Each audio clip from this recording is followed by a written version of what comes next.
Well, welcome everyone. Thank you so much for attending today's Kendall Hunt webinar, Freshman Game Design, Bridging the Gap Between Passion Pursuit and Industry Readiness. We all want to foster creativity in game design classrooms and encourage students to explore their passions, but does that have to come at the expense of industry readiness? That is what we'll be exploring in today's presentation. But before we begin, just a couple of housekeeping points. This webinar is being recorded. You're going to receive access to that in the coming days. If you have a question, we will be taking those throughout the webinar, so please feel free to enter that at any time in the chat or the Q&A function. Now to introduce today's speaker. Rob Howard is joining us today. He began his journey in video games by trying to combine his love of music, sound, and games as a freelance sound designer. But after completing one contract, Rob realized that his passion for development extended beyond audio, and he entered SMU's Guildhall program as a level designer. After he graduated from that, Rob worked on titles such as BioShock Infinite, Batman Arkham Origins, and Prey 2, all during his 5 years at Human Head Studios. He worked for 3 years in Silicon Valley for 21st Century Fox and Disney at Cold Iron Studios on Aliens Fireteam Elite. And then after that, he was appointed to the faculty of Purdue University in 2019. He is now a professor of practice in the Computer Graphics Technology Department, teaching game design, level design, and game audio. He's authored 2 books, A Career in Video Game Development, published by E-Academic Press, and Game Design Essentials, published by Kendall Hunt Publishing. Well, Rob, thank you so much for joining us today. We are super excited to hear from you. Well, thank you, Megan, and thank you for that wonderful introduction. Whenever I have to be introduced for anything, I'm always like, that doesn't sound like myself. That's always the funny thing about introductions. So thank you so much for dropping by to listen to this. And because of that delightful intro, my first couple of slides are going to be real fast because it's been taken care of already. So let's go ahead and jump right into it then.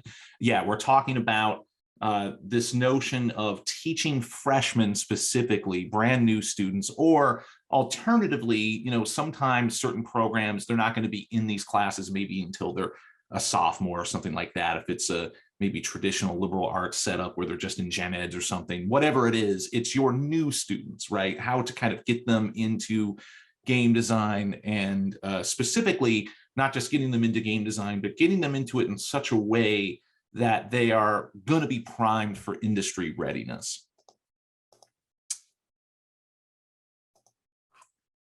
Okay, so again, I'm just going to gloss over this a little bit because I had such a wonderful introduction, but just a little bit about me. And because I work on BioShock Infinite, I always have to include the Mechanical Patriot and everything. It's such an iconic game enemy from something I've worked on. So actually, my bachelor's degree was in music. You heard Megan just refer to a little bit that I have something of a music and sound background. And yeah, that's where that comes from, which is sort of strange, but I don't think I'm the only creature like that in the games industry. A lot of us go into these other creative things, and then we kind of bounce into games because we love games and love being creative. And in our modern day, it just makes sense that we end up there.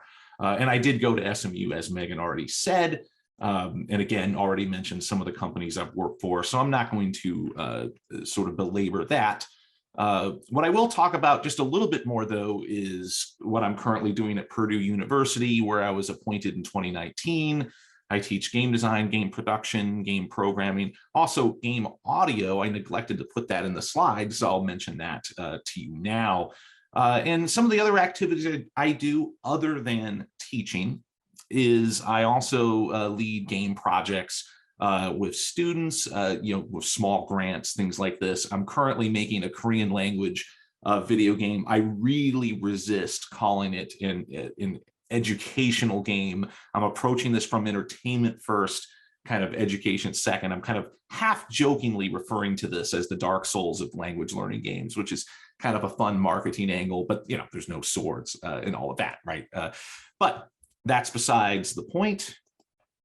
Let's talk about then the main topic. And by the way, you are going to see me occasionally lift up this San Francisco Japantown mug because I'm a coffee addict, and the caffeine flow must always be happening at all times.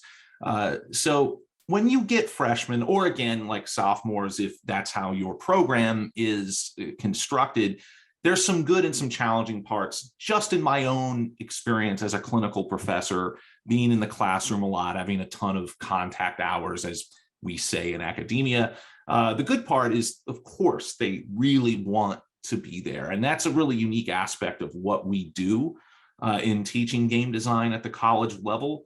There's a lot of really wonderful classes, at Purdue in the engineering departments and mechanical engineering and aeronautics and on and on and on. And a lot of them are very, very important. But there's a possibility that some of those students might be there because it's part of a core requirement and maybe they'll never use that material again and on and on. And so you may get in all these other disciplines, students that aren't, as motivated. We just don't get that in games. They are crazy motivated, lots of energy. And so if you direct them well, you get, I think, really outstanding results a lot of the time, despite, the technical challenges of creating games. Now, what I've found to be one of the challenges, and this is really the specific challenge or pain point that I wanted to discuss today, is that, look, a lot of students, they come to college, and maybe this is just the Purdue students, right? Maybe your students are different. They come to Purdue, at least, very much with an artisan mindset, which I love. I mean, I studied jazz guitar in college. I know all about going for the art, right? And not being practical. So, they're influenced by people like Toby Fox, right? Indie game developers that have made these sort of incredible sort of experiences, Lucas Pope, Papers, Please, that sort of thing. And so they come, at least to Purdue, really excited about making games. And a lot of them do want to be in the industry, even though they love these indie games and the sort of artistic side of it. So sometimes they don't understand kind of this idea where you have to learn roles. You can't just be a generic game maker. One of the issues that we see sometimes come up in student portfolios is they'll just be, Tom or Jane Smith, game developer, right? And with kind of a generic slate of work across a broad variety of things. You might see like a little bit of environment art, a little bit of programming, a little bit of design, a little bit of character rigging, just a little this, a little of that, with none of it being good enough to really seal the deal in getting some kind of entry-level job. Students really do need to learn roles, right? They need to figure out pretty quickly, in my opinion, in their college experience, what their role is. Are they going to be in art, design, programming, or production? That's not meant to be an all-inclusive list of things that you can be in the industry. Of course, in all of those things, art, design, programming, production, they all have kind of sub jobs, variations, all of that, but they need to have some kind of role generally in those areas. And they need to start thinking of themselves in that way so they can kind of have targeted work. And this can be a challenge, right? Fostering that creativity, but also getting them to work in such a manner that they'll be hireable. And yeah, as I've discussed before, when I've observed other programs, when I've kind of looked around at what other colleges are doing, there are definitely some colleges that do this sort of indie developer approach. Which to me is usually marked by smaller teams. One of the great paradoxes of teaching game design to college students is you would think like large teams would produce like much bigger, better games, but usually in the freshman, sophomore classes, what we notice is kind of the opposite of this, that the small teams do better, because when you're dealing with inexperienced developers that are learning, there's going to be, with the larger teams, more people that are, there's going to be more communication breakdowns. There's going to be basically more things that can go wrong almost, whereas the small teams tend to do better. But again, that's that pain point that I keep referring to. Like the small teams do better in the short term, but the larger teams get the kind of experience that industry folks love to hear about when they interview them, right? Like working in a team, functioning in that manner. And so anyway, like that's that indie developer approach, which is very satisfying for the students, but is not necessarily going to prime those students for industry work. And this is very much the approach that I had at SMU when I was a grad student there. There's this sort of industry simulation idea where you really go hard on making this like an office, complete with cubicles. At SMU, we actually had like cubicles and all of this, and you would just make it like you're going to a job, and you're assigned a game to make. Like you are making a multiplayer first-person shooter that is, what you are doing. It's very much kind of prescribed, right? The students pick roles right away. Like we make you pick a role, right? Now this approach is awesome in that it gets you going for the industry, right? What it does do, though, is students, some of them may be okay with it, but in my experience, students will resist this a little bit. They really do want a certain amount of creativity and a certain amount of freedom to explore different things. That's kind of the weakness of this approach, right? Is you're kind of stifling your students a little bit. So can we find a middle ground that we can employ that will kind of cover both extremes for us? Okay, so what I'm going to talk about now here is sort of what we do at Purdue currently, which has a fabulous luxury where we actually do have like multiple classes for the freshmen, versus what if you just had one class, which I think might be the reality for a lot of programs based on what I've seen of various plans of study. So we're going to kind of talk briefly about what we do at Purdue, and then, hey, like what if you just had one class, or at most like a fall spring sequence of classes or something? What if you just had a class? How could you make this happen? Okay, so kind of what we do at Purdue to solve this problem was we do kind of break things apart into multiple classes the freshman year. Again, I think this is a great luxury. We had to push really, really hard for this. Even just having one class in the major in the freshman year kind of rubs against the kind of liberal arts college notion of, well, students take these sort of electives and core classes in the freshman year to kind of figure themselves out. And our pushback on that was, well, students, when they come in to learn about games, they've kind of figured that out already. What they need help with is figuring out what to do in games, not so much that they want to be in games, right? So some of the classes we have a class, Intro to the Major, a 100 level class. And what I love about this class is we make it technology free, other than like using Microsoft Word and stuff like that. This is our opportunity to teach the things like game history and sort of game design fundamentals that are sort of agnostic to technology. The labs are all sort of paper-based, graph paper, doing quick and dirty game design sketches. You get to sort of try out roles. What I really love about it is like we can do these exercises where, yeah, you get to be an artist. Doesn't matter if it's stick figures that you're just drawing on paper. You are an artist for this board game project, for instance, right? If you're a programmer, yeah, you're not writing code yet, but you're maybe doing flow charts. You're working out the logic. You're doing this sort of pre-computational stuff that I think helps kind of students decide what they want to do. All right, and then our other classes that we have in the freshman year, we simply call these Game Development 1 and 2. It's a fall-spring sequence. And sort of because we've offloaded some of the more liberal artsy, and I see that question there. Actually, let me just stop and answer that now because I like just taking the questions as we go and things like this. Yeah, so I feel like the answer to that, the question being, is there a reason for having everyone do intro game design as part of the Intro to the Major? So what I've found to be true in my industry career is that game design specifically, more than the other disciplines, is sort of something where everyone's involved, even if they're not a game designer. Here's where I need a little caffeine here.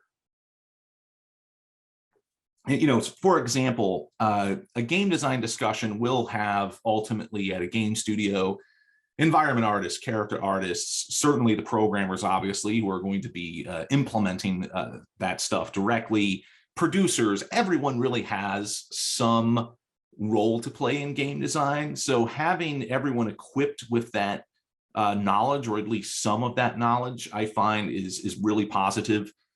Even if that's not where they're going to go, right? So if we have a student that's going to end up being a environment artist, or actually at Purdue, I think this is kind of a very Purdue thing, we tend to churn out a lot of tech artists, actually. I think it's just kind of who we are as a university. Yeah, I think it's really useful for them to understand some game design topics. It just helps you understand the craft. Yeah. That's an excellent question, though. Definitely. So anyway, yeah, we just to wrap up this what we do at Purdue bit here, we have these other classes, Game Dev 1 and 2, since we kind of offload the liberal arts stuff into the intro to the major class. Here we can just kind of work on only the game development part, right? For the most part, these classes, they often have guest lectures where other professors might come in. We have a professor, for instance, that is an expert in procedural stuff, so he may come in and do a specific lecture on that. But these classes are very much about, hey, here are team projects, you're making them. You get some degree of freedom, although we do restrict you to the Unreal 5 engine. And so that's kind of how we try to tackle this. We spread it across in multiple classes. And so, yeah, I'm seeing another question here. Can you explain how Purdue's degree program is structured? Are you similar to the Guildhall, or each discipline is taught? Right. So I can answer this quite well, since, Guildhall is where I went.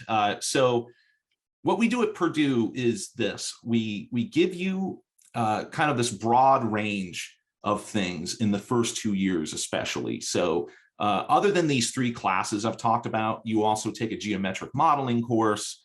You take a couple of programming courses. You take like a course where it's sort of like basics of computer graphics imaging, where you get your Photoshop and things like that, maybe basic sort of 2D animation. There's a sketching class and so on. So you get this broad perspective of computer graphics topics, and that's a legacy thing a little bit because we are in the computer graphics technology department here. But then once you get past that sophomore year, and even sort of beginning in the sophomore year to some extent, it is a bit of a choose your own adventure. And that is what differentiates us as an undergrad program from like a Guildhall grad program, because that program is, at least if it's just like it was when I was there, which is, kind of depressingly now a long time ago, there you're picking a track, right? You're being like, hey, okay, cool, cohort 2, that's fantastic. Yeah, I'm cohort 10. So yeah, you get that. It's in tracks, right? We don't really do tracks. What we do is we have, we tell our advisors, hey, like, here are the classes that we think students should take if they're going to be an environment artist, if they're going to be a level designer, if they're going to be a programmer. And then it really is up to the students, the advisors, and to some degree us professors too, to kind of make sure they're selecting the right electives. They're all required to take those electives, but they do have some choice. They have some agency. What I always tell parents about this when I have those discussions is, I think it's a real strength of our program that a student can come here and have that freedom. A certain type of student really excels tremendously. Obviously, I do think there are certain students that might be better off at programs that have, more guideposts. I would say it's just the difference between programs.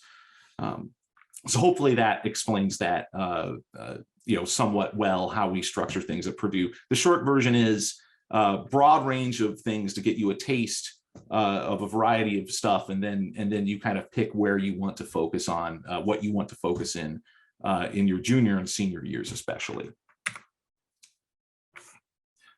Okay, so talking about now this, what if you just had one class in the freshman year or sophomore year, as it may be. Again, a lot of this used to be at Purdue like 10 years ago.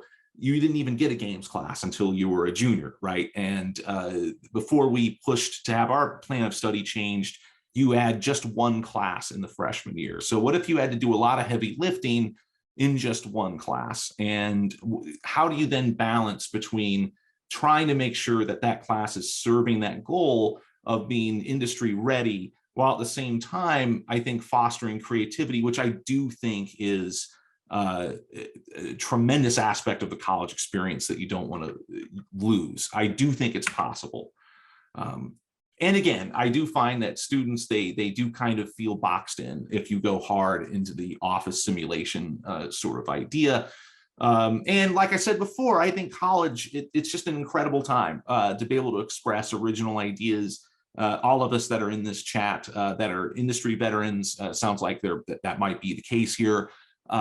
You know how it is. You're helping in the industry make someone else's game, your ideas, while they're valuable within the narrow band of what you're supposed to be doing, it's not the same thing as being able to make your own stuff completely, right? So I do feel like it's valuable to let them have that to some extent, while also preparing them for the career that they ultimately want to have.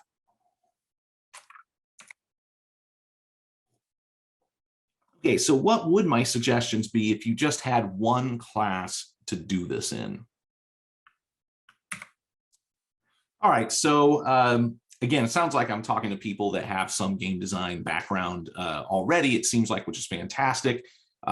So when you look at game design documents, you often see pillars that are mentioned. I really like having pillars on any project, any class. Here are the things that this is really about, right? So for me, if I were building just one class, sort of one class to rule them all, basically, what would be the pillars to try to balance a creative approach and a kind of industry ready approach?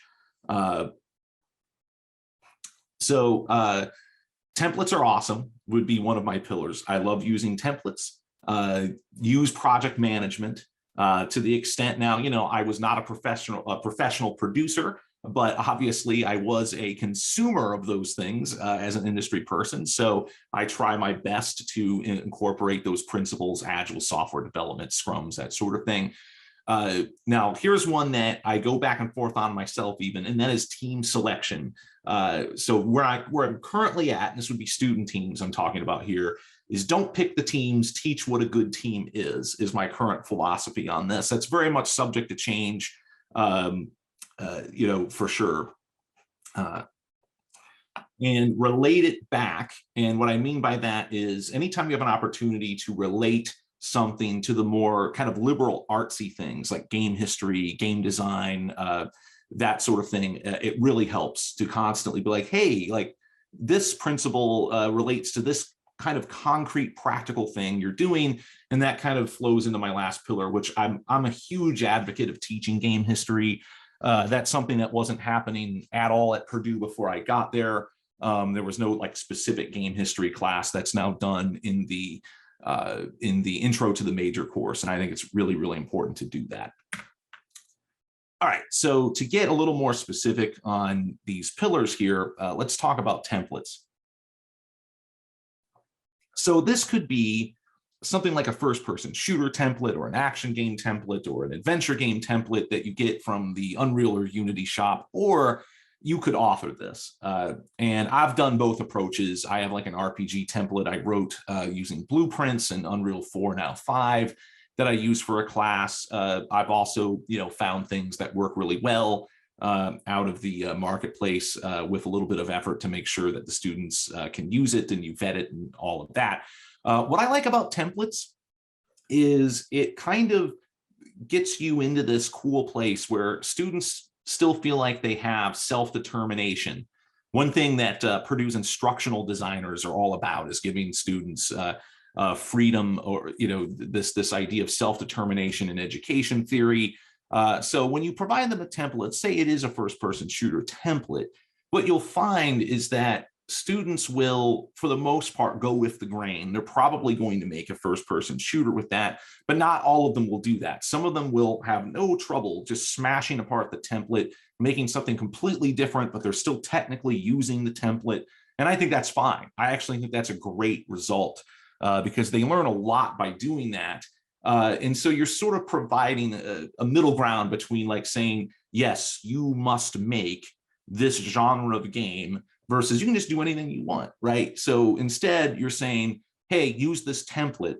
And if you want to go way outside what this template was meant to do, you're welcome to do that.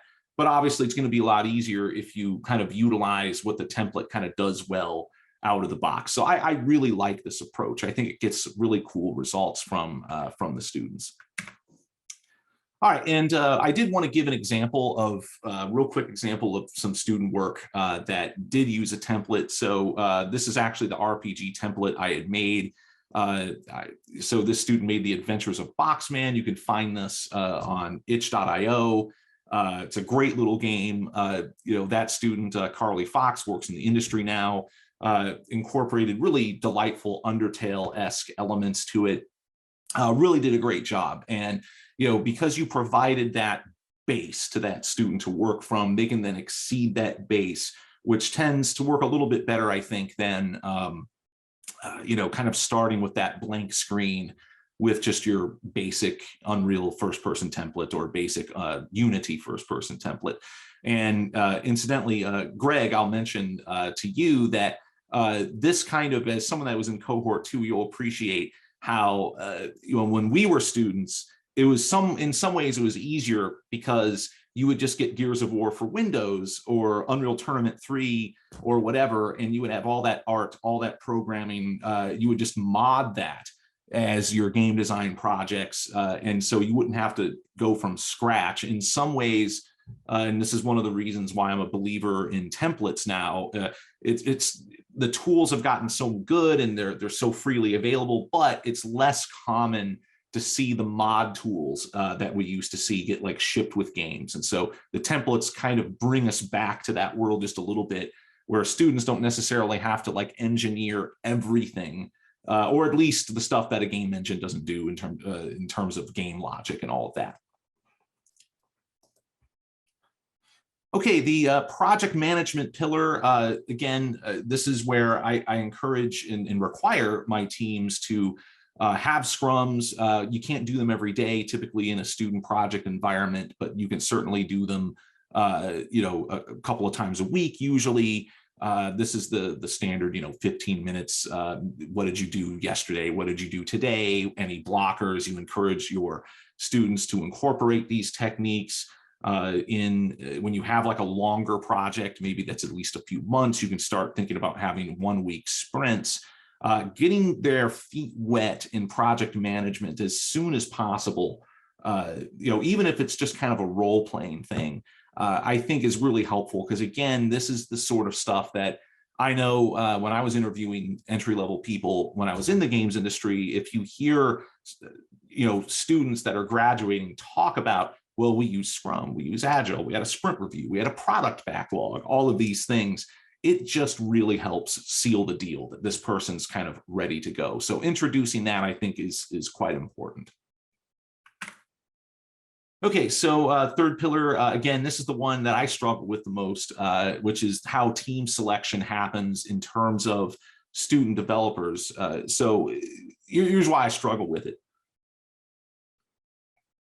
I struggle with it because I do think that students really, really want to pick their own teams, right? They're really, when I mention, hey, I think I should pick, we the professors should look at who's good at what and kind of put you in teams, or if we notice teams are unbalanced, we can balance them. I mean, that works real well. And that's, something that definitely happened at Guildhall, right? Is you were just put on a team. And when I was a music student, you were just put in ensembles. And that way you didn't get weird unbalances. You didn't get like, I actually did a little bit of graduate studies as a jazz studies major briefly before I went to Guildhall, and the professors didn't pick the teams there. And I was a new student, no one knew me. So what happened? I was with a bunch of freshmen as a grad student, right? In an ensemble. So I think you can definitely make a strong case for like, nope, we are picking the teams that you're on to make your game. But I will tell you that students hate this. They hate this with a passion. So the middle ground that we have here at Purdue, I think, is we really try to teach them what a good team is, right? It's not just your friends, because that's what everyone does, right, immediately. you are looking for roles, even if you're freshmen or sophomores and you haven't figured out what you want to do yet. People do sort of have inclinations of what they might be good at or what they might be willing to try. And if you teach them that, look, your project, you're going to need someone doing art, someone designing things, someone programming.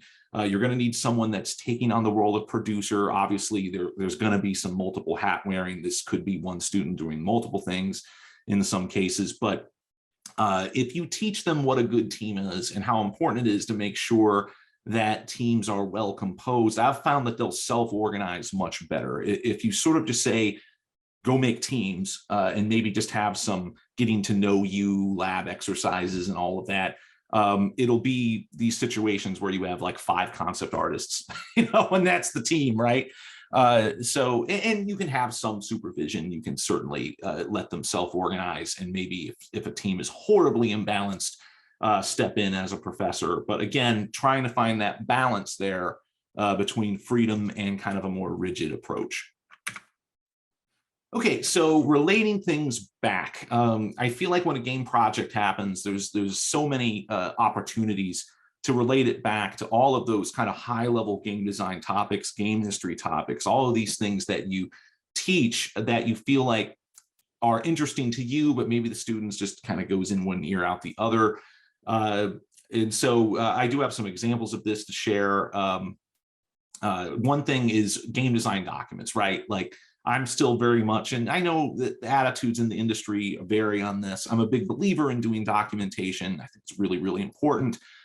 So when they are writing their game design documents that they're doing as part of a game project, there's so many different opportunities and to say, hey, look, like, this is why you do this, right? Like, this is a straw man now. Like, notice how one of your team members noticed, hey, we didn't have our save system worked out. Like, what variables do we have to put in the game instance or whatever, right? And that's why you have a game design document, is to talk about that stuff, right? So you can have some great opportunities to relate why we do the things we do in industry as they're making their games.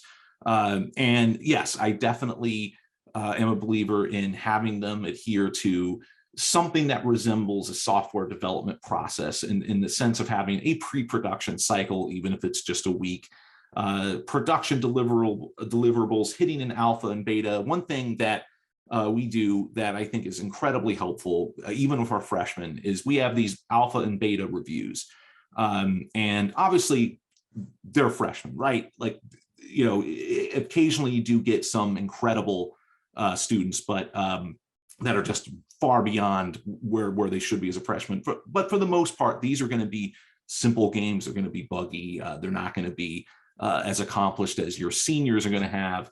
But what I like to do anyway is when I have them do an alpha presentation for me, I try my best to grade it and evaluate it like an industry alpha, which my version of that definition is that it's content complete, but it may be white boxy, may still have some bugs, but they don't break progression, that sort of thing. And of course, a beta being a shippable candidate. And a student team might actually get a surprisingly low grade from me because, hey, like, I know you worked really hard. I know that there's a lot of good stuff here, but it's not quite meeting what the industry definition of an alpha is, which is okay. They have other grades that will balance that out. They can take the hit there and it's not going to like ruin them or anything, but it does give them that feedback. And that's the other thing I found about students. They tremendously desire honest feedback as they go. Pillar 5, game history matters. I really do believe in studying game history and teaching it to the students. And because, a lot of times there are approaches to game design problems that are so much easier if you can simply refer back to some older game that you're aware of. And you're like, wait a minute, like, this game did it that way, right? Like, even going all the way back to, if you think about something as simple as Atari's Adventure, right? How they implemented combat, right? You had a sword that just adheres to the little dot character. And then if you collide with something with that sword attached to you, that's actually how you fight that dragon, right? In Atari's Adventure. Yeah, that's primitive. But, for a student project, freshman year, you can easily do that in Unreal or Unity. Just to attach a sword object to a player, detect that it's there. So having this historical knowledge of of other game design solutions, it really helps because students will come to your program, they're going to know the AAA games they've played, or maybe the indie games that are really well made. They're going to kind of understand maybe those solutions, but there are other solutions to their game design problems, and having this historical perspective, I think, really helps with that.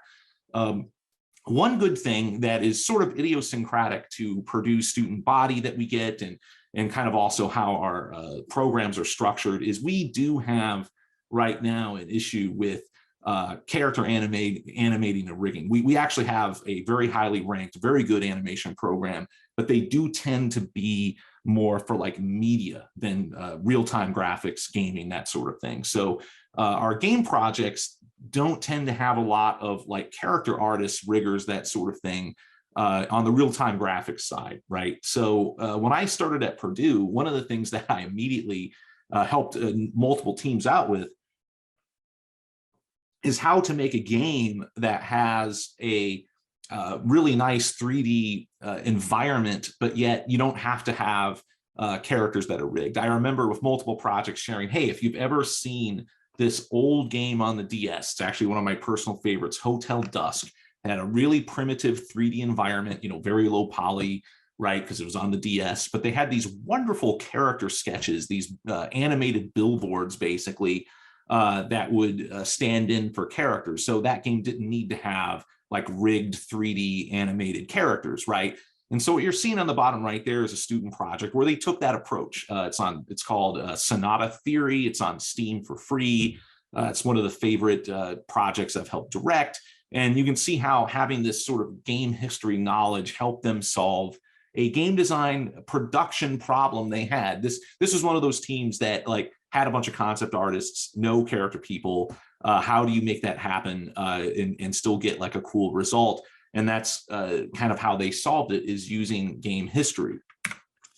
Another example of this that I really like is I had a student that I told, hey, look, like this was before the remake is out, by the way. So I said, hey, you should really play Resident Evil 4. It's a fantastic game. It's a great example of so many really cool game and level design principles. He did this and he really liked the shooting gallery when you got to the part of the game that had that shooting gallery that you can engage in. He liked it so much that he implemented it in his game right away, right? So you get these really cool things that happen from paying attention to game history, and that's why I put it as a pillar. All right, so sort of looking at some potential pitfalls that you have in classes like this and some of the potential solutions here. So we have the large scope problem. Obviously, this will surprise nobody in the room, I think, right? Students routinely will make things too large. They will propose things that they cannot possibly do in a semester or even in a full year if it's like a fall spring sequence. So how to kind of solve this? First is, and I do see a question there I'll get to here. So yeah, I think the first issue is this is where being direct and honest as possible early on. You look at those design documents. It's why they're so important to do. What I find is if you tell a student, and this is an issue I have with my communication style, right? Like I am a little bit of a Mr. Nice guy. So I might say, if I'm not being careful about this, you may want to consider reducing your scope, right? Students tend to interpret that type of feedback as that's optional. We could if we want, right? So you have to kind of, if you're like me, kind of check yourself and be like, no, I have to actually say, you have to reduce your scope, right? So that's my first thing. And the other thing is, again, older game genres, even genres that aren't super old, but they're like 10 or 15 years old, are often so much better for scope. And this is why I go back to game history all the time. So a good example of this, on the PSP, there's all of these wonderful, what we call arena brawlers. There's a bunch of them in kind of, I think, the Final Fantasy branding, where it's like a third-person action game, but the level is just a little arena. You fight one enemy in the arena, you leave, you upgrade your character, you come back. That's so much more realistic to implement than something like Nier Automata or something like that, right? So let me get to this question now. What is your approach towards teaching game artists? Where is a specialized role but high bar of entry? What is your industry readiness balance for students approaching art? Right. So that's a fantastic question, Brett. So Britt, sorry. So with game art, right, that's one of those things where I would say if you just have, like, going back to the one class thing, this is actually hard to do in one class, like that particular issue. With art especially, there does probably need to be environment art classes where they're, just to use that example, where they're making as many assets as they can, getting good feedback on their modeling approaches and all of that. Now, what I will say, though, in terms of like trying to support that effort, so in a general game design course that's kind of meant for everybody to be in, how can you support that? This is where, again, like making sure, sometimes I found in classes that it's someone that wants to be an environment artist, they might end up being programming, just because no one, that's where you have to step in as a professor and be like, you know, you really need to be doing your role, practicing your role, right? So you have to be supportive to what's probably going on in other classes. At Purdue, we do have a geometric modeling class. We do have other classes that can be taken in the sort of upperclassmen realm where students can exercise those skills. I will say, though, this is, every college program is got its kind of weird idiosyncrasies. One of ours is we produce a lot of tech artists. And the reason for that is we do really well at Purdue on technical things. We're not super well equipped right now for like a lot of fine art and traditional art, right? I mean, we're definitely not a SCAD. And so what we end up with is like students that get really good at like Mel script, or they get really good at the tools and the pipelines. Sometimes we have exceptions, right? There are students that will just achieve whatever, and it's like you're in spite of whatever, right? But we do end up with a lot of tech artists that understand the pipelines well, how to work with them technically, but they aren't hitting the bar to be an environment artist unless they really work hard outside of the class structure. And yeah, it is really challenging, right? Because what I do know at Purdue, as like kind of a research institution, thinking about the last part of your question, are there challenges to the amount of focus classes, specialized roles?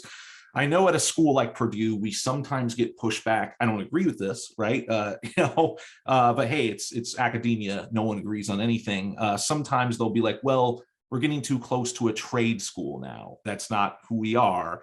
And I think we've done a good job at Purdue in CGT at like pushing back as hard as we can on that.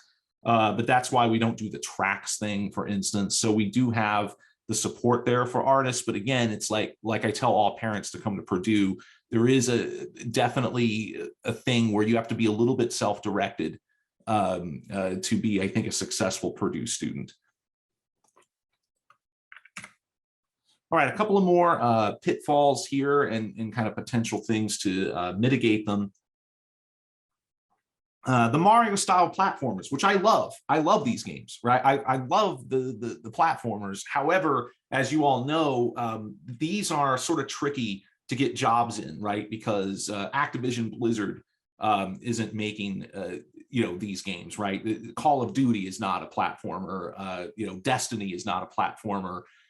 So students love to make these, but they're not necessarily, other than obviously on a portfolio, any type of game making experience has some value, but it's not tuned to what students are or what companies are making. And so what I like to do is I try to encourage students, look, you want to do a platformer, do a 3D platformer, right? Unreal actually handles this incredibly well. You can make a sort of Mario 64 style game, at least get into the third dimension in the design, get a little closer towards the type of games that are being made by AAA studios now.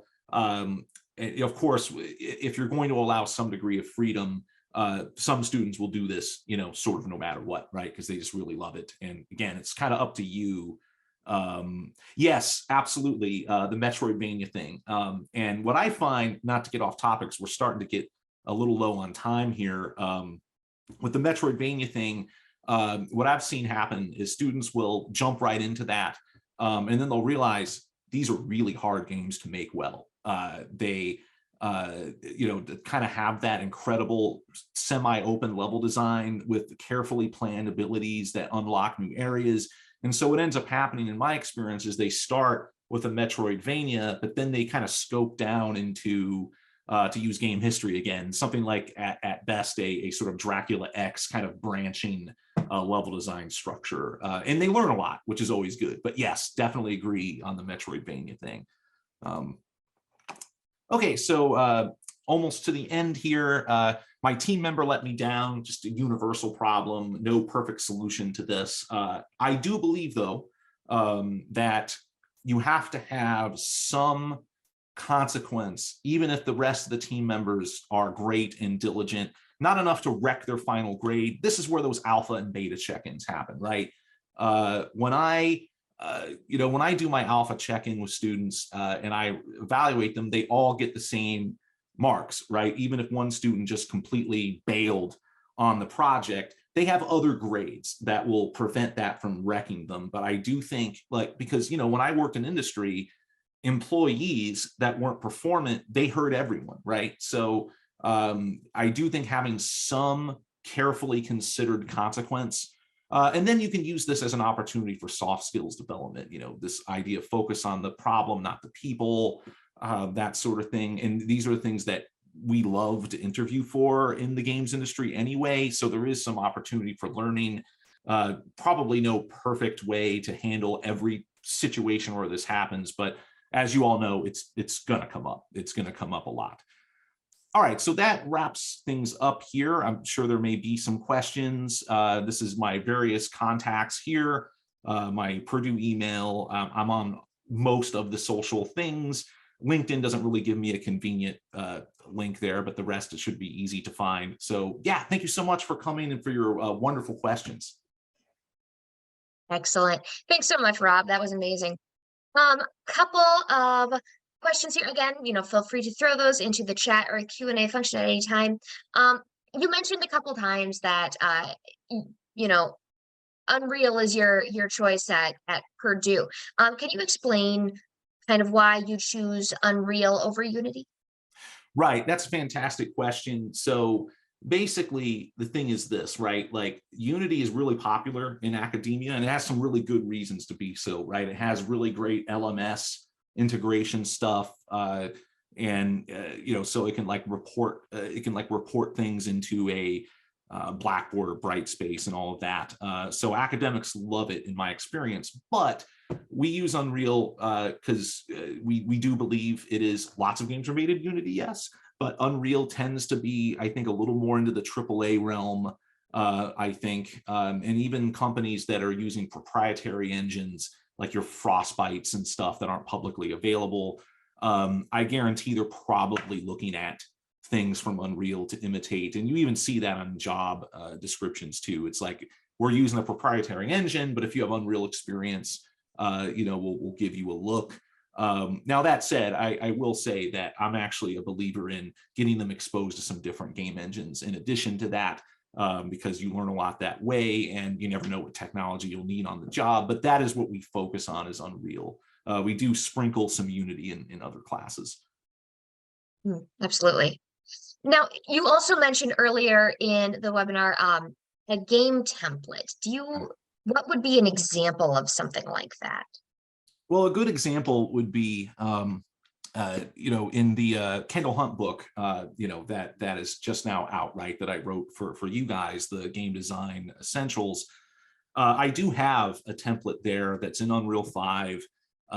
It's a really simple kind of adventure game with a little bit of action, but it is, it's sort of made to introduce like all of these various things that you would want maybe freshmen to get their feet wet in. There's a little bit of scripting in there. There's a little bit of like data importing for like data-driven design, some data table stuff. There's a little bit of audio in there, right? So they get that taste, because sort of in a freshman class, you want them to kind of get a broad view of everything. Nothing's too deep in one particular area, but they're kind of getting a broad taste of most things. Wonderful. And so that's included with your Kendall Hunt textbook then? It is, yeah. That's one of the included things. Absolutely, yeah. Yeah, so you get that Unreal 5 project. Obviously, other examples of templates, you could roll your own, of course, if you have the time to do so. There's various things on the shop. What I find that, like with the things on the Unreal shop and in the Unity store, is you'll end up having to do a lot of engineering to get those to work for your particular class. So you always kind of have to like remember that, like, is that worth the time spent? Depends on what it is. I'll just, gently promote myself just to say that, the template that I've made is very much geared towards teaching things, right? I think versus, a lot of these things on the marketplace, they're designed to imitate like a AAA production type thing, not always, very well. So. Mhm.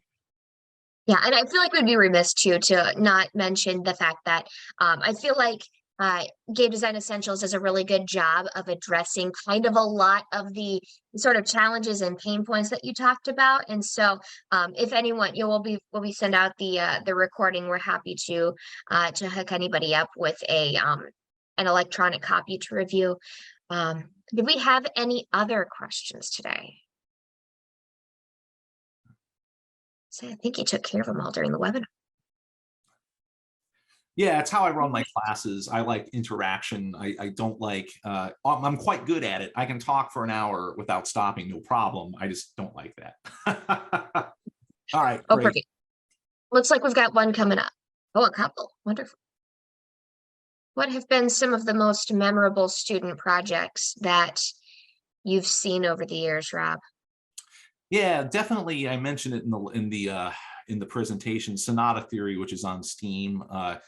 I really feel like that was a good example of a passion project that was helped a great deal by a lot of the things I talked about, paying attention to game history, applying some, game design fundamentals, using production things, because that team had some challenges. It was kind of an imbalanced team. No one person was a particularly good programmer, for instance. So lots of things kind of, I think, helped that team get there. And I would say another game that it's on Steam, it's not quite done yet. And I sometimes wonder if they're going to finish, only because like they're all working in the industry now, there's one called Redacted. You can see the Steam page for it, which is kind of like a zombie shooter. Again, they were just so professional. That was a good example of a team that was well built, very balanced. They hit their deadlines, hit their milestones. The only thing that they have left to do is just do the stuff with the Steam SDK to get it as a Steam game. But in terms of meeting Purdue's requirements, they totally nailed it. I do think that there's some questions now. Yeah. Okay, so you mentioned setting up grading, that you don't destroy someone's grade if they, for example, drop the ball. What does someone who got penalized in such a way's final grade look like? So I would say, if you're someone that in that class, and you are on a team, and you aren't, you sort of just stop showing up to that team's meetings, you stop turning in work. Generally, we have a lot of other assignments, and that's probably going to land them at that C level that you're talking about there. Just because it's like, as some of you know, it gets really weird too, in terms of like, even how the university handles like, well, this student failed because their teammates didn't like their work effort, right? That can get a little weird. But here's the thing though, I do feel like that C, even though at Purdue, the games classes, they're all like C's the minimum you have to get to pass them. All right. I do think folks at Purdue are fairly clear that if this is your passion, if this is your career, that getting a bunch of C's, even though it passes you in the class, it is communicating to you that you're not going to be industry ready. Yeah, that's a real tricky thing. It was a tricky thing at Guildhall too when I was there. Okay, so Greg's question, seems to be a lot of choices on team size. Why aren't you discussing building students up, starting a personal project in smaller teams? Right, so I will say that, and I glossed over this just a little bit, I think, just because I was sort of making the assumption with this wouldn't necessarily be the luxury a lot of programs would have. So what we do in our multiple class structure is exactly this, right? I mean, we do start you in smaller things and build you up. Now, I would say that it's probably fine, in my experience, to get them into like maybe 5-person teams after they have some initial, initial experience. But yeah, we do that. We do kind of ramp them up a little bit slowly, since we have the luxury to do that over the course of multiple classes. All right, William, it sounds like built in your processes, leveraging your program does well. Does this issue need, does this leave gaps in knowledge that you would like to fill in with different courses? Oh, yes. Oh, yes. Absolutely, William. And like, just now, the thing with Purdue's program is we're no longer babies. We're no longer young, right? Like we're like teenagers now, right? The Purdue program. And so we've definitely squared some things away well. We've kind of gotten our identity, but we're not done yet. Like all of us professors here are super passionate about getting us up into around our neck of the woods. Michigan State's the big daddy, right? They're the sort of we look up to them and go like, yes, we want to be like you, right? So part of that is getting more classes, even getting more professor lines, maybe even adjuncts. Purdue's pretty good about paying those folks well, is my understanding. So yeah, like there's always this ever-present need for professor power, as I call it. And yeah, it's a big challenge, definitely.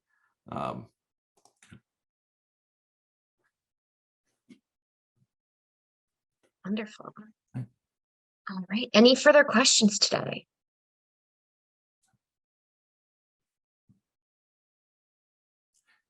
Okay. It doesn't sound like it. Well, thank you again, Rob, so much for giving us this wonderful presentation. Super educational. I feel like everyone here left with some really good takeaways today. And then just a reminder, everyone, that this is recorded. You will be receiving the recording within the coming week or so. With that, if you'd also like to receive a free copy of Rob's book to review that, we will happily send that your way. But until then, thank you again for attending, and everyone have a wonderful day. All right, thank you.